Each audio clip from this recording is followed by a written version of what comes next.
Sa panibagong araw matapos matanggal ang pabigat ng mga housemates,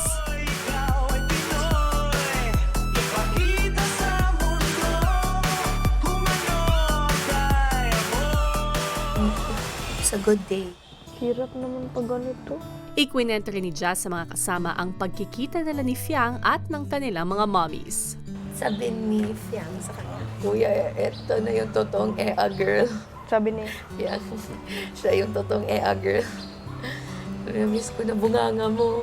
Sabi ni Fiang sa akin pala. Oh, Ed, I love your aircon humor. Ang tawa ako doon. Sabi ko, I love your kanal humor. Samantala, ang mga teens naman abala sa pagpapalit ng kanilang beddings.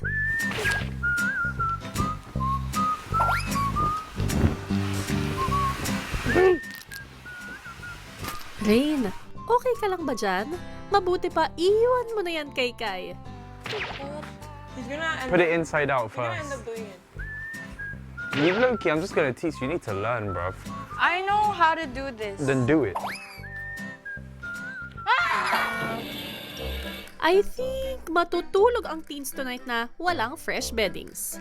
Samantala, paglabas ng teens, napag-usapan naman nila ang pagtanggal ng pabigat ni Fiang at Jazz.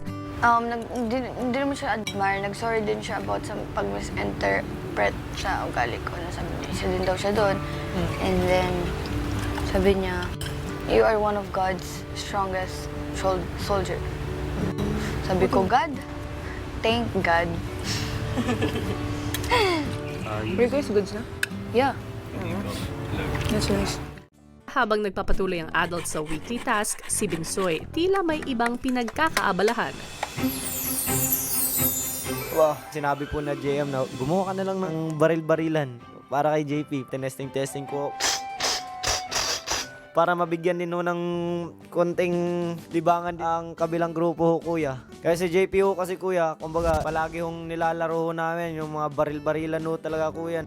Paglalaroan na yung bata. Maya-maya sa paglabas ng teens para ituloy ang weekly task, Oh my gosh, they made a gun! Ooh!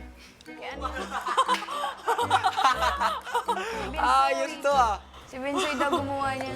Nagulat po ako, ang galing. May gumawa po ng baril, kuya. So what are we gonna do with this? Let's do this. Pit. Kunwari nagta-target shooting po ako. Never mind.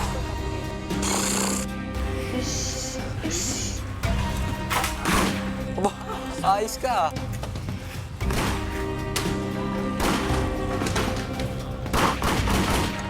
JP, akala ko ba task ang pinunta nyo dyan? Masyadong effective yung panlibang ni Binsoy sa'yo. Ang ginawa ko sa baril, kuya, in-upgrade ko po. Inayos ko lang po konti yung grip niya. Tapos nilagyan ko po ng scope. Mukhang may dagdag na naman tayo sa #JPCore.